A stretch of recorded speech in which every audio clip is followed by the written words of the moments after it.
Hello, my name is Rob Paravonian. I'm a comedian and a musician.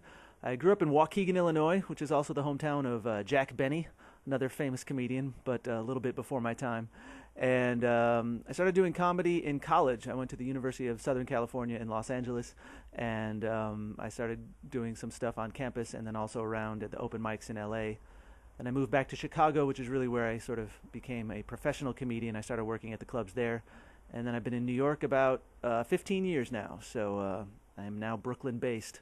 Well, I did music first as a kid. I started, learning the cello and piano lessons. I played cello all through grade school and high school, and then I was in bands and stuff. And then in college, I started doing stand-up, and so I didn't do music with the stand-up at first when I first started doing comedy. I was doing open mics for about a year and a half, and then I started working the music into it because I just got bored hanging out at the open mics in LA. You'd wait like 4 hours for your 5 minutes of stage time. So I would just take my guitar with me and sort of practice in the parking lot and screw around with it, and started sort of playing around with some other comics, doing some music and some funny stuff on the guitar, and they said, "Oh, you should do that on stage." So I started taking the guitar on stage with me, and it was kind of cool because it helped sort of set me out a little bit apart from the other comics, because they're like, "Oh, that's the guy with the guitar," instead of the 20 stand-ups. It was like, "Oh, the one guy with the guitar." So it sort of evolved from there. It would have been frustrating, I think, because it was just really hard to just at the open mics in LA at that time. You really would wait 4+ hours for your 5 minutes of stage time, and usually that stage time was in front of six other comics. So yeah, I might have gotten a little frustrated and not stuck with it if I didn't pull the music into it just to keep myself entertained. LA was where I first started going on stage when I was off in college, and then I moved back to Chicago. And I actually moved back to Chicago because the band I was playing in at the time, I was very serious about that, and that took about 2 years to disintegrate. And so the comedy was sort of still there, and I took some classes at Second City, which was really fun to do, like sketch and improv. And then I started doing stand up in Chicago, and I became a regular at the Improv. There was an Improv in downtown Chicago at the time, which was really cool because that's where I met a lot of the Chicago-based comics, and started, going on the road a little bit. It was really, really fun.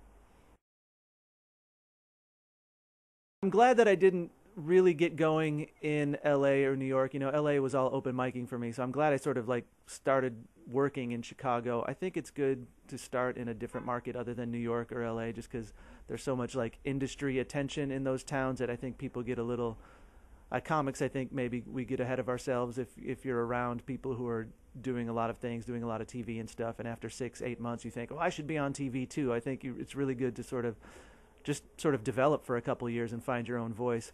I really like doing it in Chicago, but I haven't been there in so long, so I don't know what the scene is like there. I hear San Francisco is really good and Boston, but I mean, I'm glad I did it in Chicago when I did.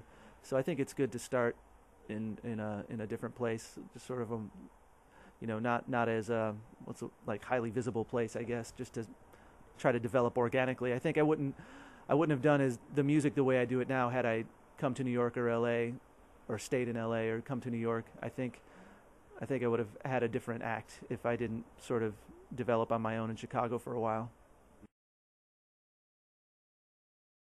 When I started, all the booking was done by sending videotapes and calling clubs, and yeah, it was a mess, and I was terrible at all of it. It was so hard to make reels and stuff. So I'm very excited that you can just put a reel up online and email a club and have them look at it instead of mailing tapes everywhere. I have so many different versions of so many old tapes. There's a whole shelf of them over there of like various 8-minute reels that I've sent around to clubs over the years. And yeah, it's so I did see part of that. When I was first on the road, I didn't have a cell phone, so I remember when to check for work messages, I would have to go to a payphone, use my calling card, and call my answering machine and write down the messages and call people back from the payphone. So I do remember a little bit of the the early non-tech days of stand-up, and it was a huge pain in the ass. That one was a very like sort of slowly evolving piece, because it was just a lot of musicians, noticed that a lot of songs have the same chord progressions, and the Pachelbel piece really was a piece that I hated playing in orchestra because it was so unbelievably boring to play as a cello player. Weaving contemporary songs into the Pachelbel piece was sort of my way of explaining to people why there are certain songs that I just cringe when I hear them because it reminds me of Pachelbel. So, but I did a version of that, like an audio only version of that, like in '98 or '99, that I put on a CD that became popular on the Dr. Demento radio show, and so it had a little bit of an audience there. And then when I put the video up, it got an even wider audience thanks to YouTube and the internet. The internet. Well, that's the annoying thing with with R&B and hip hop now. They're so used, they sample songs, like, so they blatantly just sample the hook from an old song, and it always annoys me because I hear the hook of an old song and I'm like excited. It's like, oh cool, it's Warren Zevon's Werewolves of London, and then it turns out to be a freaking Kid Rock song, and it just drives me nuts because it's like you're taking a good song and they're not making it better, I don't think. And some some good hip hop will take different things and put them together like a cool mashup, or like when you take different pieces of different songs. But when you're just taking one hook from one song and just kind of redoing it, that's that's kind of lame. It was very nerve-wracking the first show I did with him because he has a huge, first of all, he's George Carlin, he's amazing, and he's like one of the few like just really comedy legends that are out there.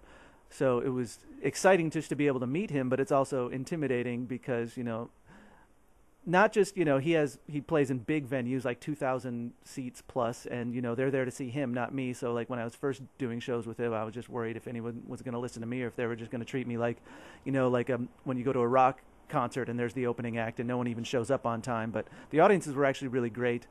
And then the second thing is, it's like, well, it's a comedy legend. I want him to think I'm good. So like it's sort of just intimidating to perform in front of someone who's that well known and that revered, and someone I think is so awesome. So, but he was so nice and so like supportive, and he really truly loves comedy and comedians. So, after meeting him, that part of it was put at ease, and just, it was great I did about 15 shows opening for him, and it was just a huge thrill.